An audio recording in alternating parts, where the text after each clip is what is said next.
Shalom, and welcome to week 4 of Hebrew 2. Hopefully, by now, all of you realize that with just some of you in the hospital, some of you dealing with extreme tragedies in your life, with variety of illnesses, this has been an unusually difficult semester. So I have talked with Dr. Gifford, and with his approval, I have rewritten our course syllabus, and we're only going to go through, I think, chapter 23 in our textbook. And what this allows me to do is to start this week and to review, to go back to the beginning of the second semester and to review. So this week we're responsible for chapters 18 and 19. You will have a quiz, but it will probably be the same identical quiz that you've already had, and I'll just post it for you to take again. And I am perfectly fine with you printing up your original quiz number 1 from Hebrew 2 and using that as a tool for study. But please use this time to review and to go back over chapters 18 and 19. Some of the things that you need to have gotten from the Cal imperative, the cohortative, and the jussive. In Hebrew, the volitional conjugations are the imperative, second person. The cohortative is the first person, and the jussive is the third person. A volitional conjugation is used to express a command, a wish, or a desire. The imperative is the most frequent volitional conjugation in the Hebrew Bible. So typically you're going to have not cohortatives nor jussives, but you're going to have imperatives. That's what you're going to see most frequently. And the imperative occurs in the second person, only in the second person. Just like the cohortative only appears in the first person and the jussive in the third person. Now, in terms of basic form, each of the volitional conjugations is related to the corresponding imperfect forms. You must remember the Cal imperative paradigm. That's 18.3. That is required. You need to memorize that Cal imperative paradigm. In the strong verb, you need to memorize the Cal imperfect paradigm too, but for this chapter, the imperative. In the strong verb, the Cal imperative forms are related to their corresponding imperfect forms. Remove the imperfect formative from the 4 second person forms, and you have the imperative paradigm. Some variations in spelling do occur in certain weak verb classes, but they're almost identical to the imperfect performatives of the 4 second person forms. So you actually already know this material. You just need to know it in this context.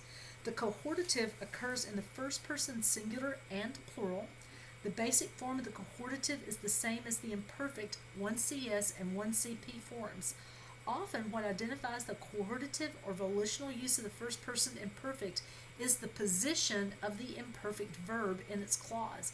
In general, when the 1CS or 1CP imperfect, not consecutive, is first in its clause, it is cohortative, and frequently the cohortative appears with the comments hey ending.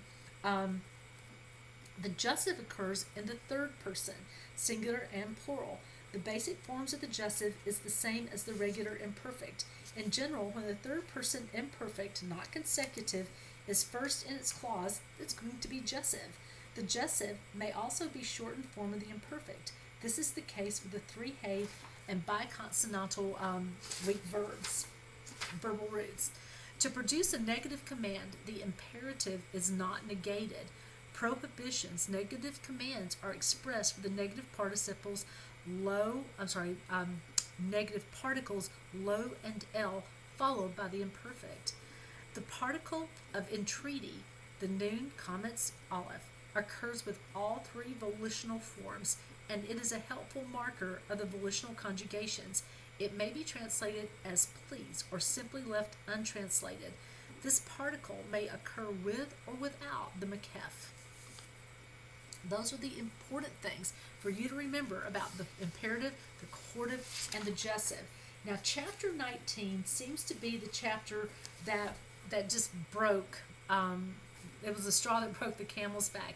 It's the pronominal suffixes on verbs. Now, you've already done pronominal suffixes on nouns, so this should not be that substantially different for you. But what I recommend that you do, go back over the chapter that does the, let's see if I can find it, I would recommend that you go back and look at chapter 7, which is adjectives, chapter 8, which is pronouns, and chapter 9, which are the pronominal suffixes. So also look back over chapter 7, 8, and 9 and just refresh your memory on the adjectives and the pronouns, and then the pronominal suffixes on nouns, because you're going to find that the pronominal suffixes on verbs work very similarly. But if you don't have the pronominal suffixes as appearing on nouns, it's going to be very difficult to translate that onto the pronominal suffixes on verbs. Some things that you need to remember and some summary ideas from pronominal suffixes. Also too, with this, your workbook is your best friend.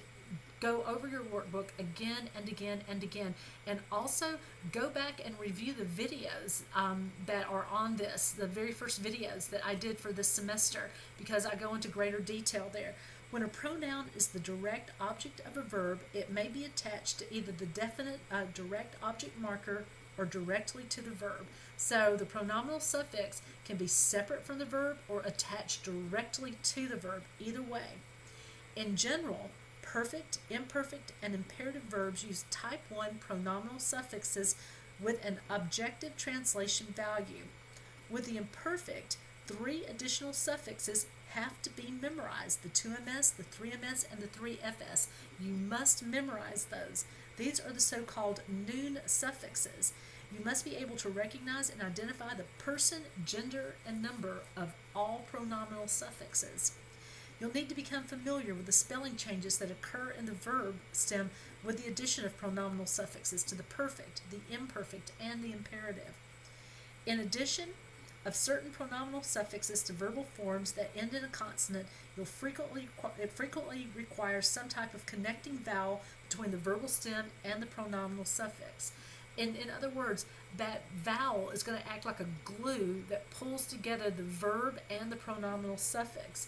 In general, perfect verbs prefer A-class connecting vowels, the pathic or the comments, whereas imperfect and imperative verbs prefer the E-class connecting vowels, the segol or the serré. This is not easy.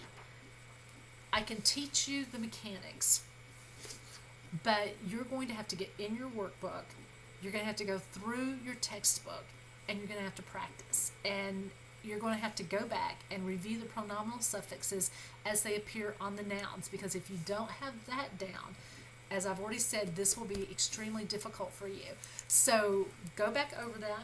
Go back over chapters 7, 8, and 9. Look at chapters 18 and 19. I think 18 was pretty easy for you.